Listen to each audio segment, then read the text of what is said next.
आज का जो हमारा विषय है वो ये है कि क्या हम एक साथ दो मंत्रों को सिद्ध कर सकते हैं या फिर हम एक साथ दो अनुष्ठान कर सकते हैं।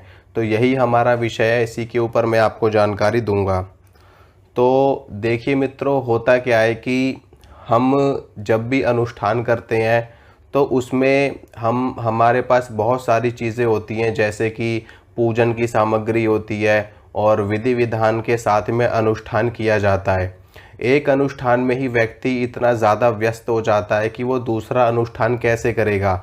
अनुष्ठान में आपको अच्छी तरीके से पता है कि चौकी लगाई जाती है और बाकायदा पूरा का पूरा विस्तार पूर्वक अनुष्ठान किया जाता है, कलश की स्थापना करी जाती है और देवी देवताओं के विराजने के लिए स्थान बनाया जाता है। जिस प्रकार से आप नवरात्र में साधना करते हैं, पूजा पाठ करते हैं, तो उन सभी चीज़ों को करने में ही इतना समय लग जाता है कि आप दूसरा अनुष्ठान नहीं कर पाएंगे।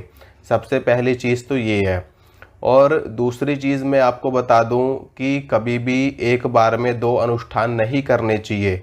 अगर सेम देवता का आप अलग अलग अनुष्ठान कर रहे हैं तो आप कर सकते हैं। जैसे कि मान लीजिए आप माँ दुर्गा की साधना कर रहे हैं, माँ दुर्गा का अनुष्ठान कर रहे हैं, तो उसमें आप माँ दुर्गा के दो मंत्रों का जाप कर सकते हैं। लेकिन आप एक ही बार में माँ दुर्गा की, मान लो आप माँ दुर्गा का भी अनुष्ठान कर रहे हो और आप सोचो कि हम भैरव जी का भी अनुष्ठान कर लें या फिर हनुमान जी का अनुष्ठान कर लें, तो ऐसा नहीं होता है। एक बार में सिर्फ एक ही अनुष्ठान किया जाता है। एक व्यक्ति थे, वो एक बार में दो अनुष्ठान कर रहे थे। एक तरफ तो वो भगवान विष्णु का अनुष्ठान कर रहे थे, दूसरी तरफ वो क्या कर रहे थे कि भैरव जी का अनुष्ठान कर रहे थे। तो उनके साथ में क्या हुआ था कि कुछ दिन तो उनका अनुष्ठान सही चला, ठीक है। वो क्या करते, सुबह के टाइम में विष्णु जी का जप करते और शाम के टाइम में भैरव जी का जप करते।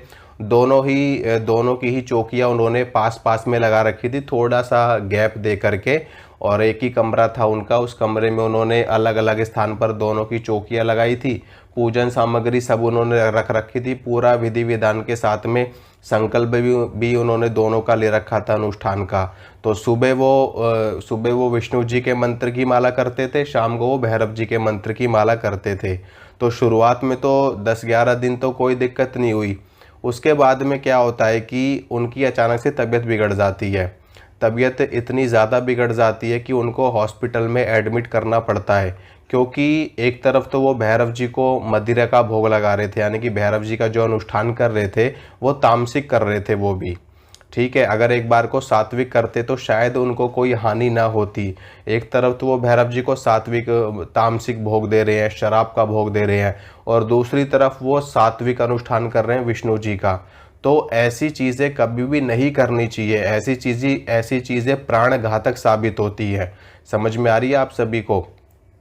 एक तरफ सात्विक अनुष्ठान, एक तरफ तामसिक अनुष्ठान। पहली बात तो ये कि दो सात्विक अनुष्ठान भी नहीं करने चाहिए एक साथ में। एक बार में सिर्फ और सिर्फ एक ही अनुष्ठान करना चाहिए। चाहे आप किसी भी देवी का कर रहे हो, किसी भी देवता का कर रहे हो, भैरव जी का कर रहे हो तो सिर्फ भैरव जी का, विष्णु जी का कर रहे हो तो सिर्फ विष्णु जी का, शिव जी का कर रहे हो तो सिर्फ शिव जी का। और जब तक वो आपका अनुष्ठान पूरा ना हो जाए, चाहे आप 11 दिन का कर रहे हो, 21 दिन का कर रहे हो, 41 दिन का कर रहे हो, उसमें आपको किसी अन्य अनुष्ठान में कोई कार्य नहीं करना। सिर्फ और सिर्फ उसी देवी देवता की भक्ति करनी है, साधना करनी है, पूजा करनी है, स्तोत्र करने हैं, चालीसा पढ़नी है, सहस्त्र नाम करने हैं, आरती करनी है, मंत्र जप करना है। जो भी आप करोगे उसी देवी की या उसी देवता की करोगे। अगर आप किसी अन्य की करोगे तो ऊर्जा का टकराव होता है आपस में।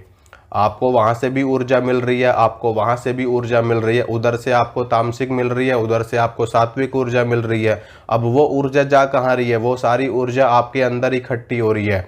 अब जब आपके अंदर सात्विक भी होगी, तामसिक भी होगी, तो उनमें आपस में टकराव हो जाएगा। दोनों ऊर्जाएं अपना अपना स्थान बनाने की कोशिश करती हैं। उधर वो शक्ति स्थान बनाएगी, उधर वो शक्ति स्थान बनाएगी, और ऐसे में आपका अहित हो जाएगा, आपका नुकसान हो जाएगा। तो ऐसी गलती बिल्कुल भी ना करें। सिर्फ और सिर्फ एक देवता का चयन कर लें, जिनको भी आप सबसे ज़्यादा मानते हो उनका चयन कर लो और सिर्फ उन्हीं का मंत्र जाप करो, उन्हीं का ही अनुष्ठान बार बार करो। करत करत अभ्यास के जड़मति होत सुजान रसरी यावत जात से सिल पर पड़त निशान। आप बार बार जब एक ही देवता का अनुष्ठान करोगे तो उससे आपको सिद्धि प्राप्त हो जाएगी। और एक ही देवी, एक ही देवता आपको सब कुछ प्रदान करने में सक्षम होते हैं। पंच देवताओं की पूजा का विधान हमारे शास्त्रों में बताया गया है।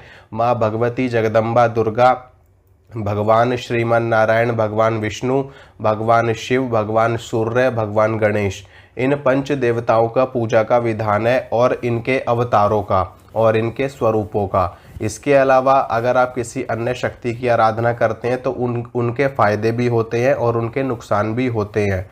तो अनुष्ठान कोई भी करे, एक ही शक्ति का अनुष्ठान करें, अलग अलग अनुष्ठान ना करें, वरना आपको दिक्कतें आ सकती हैं। जय माता रानी की।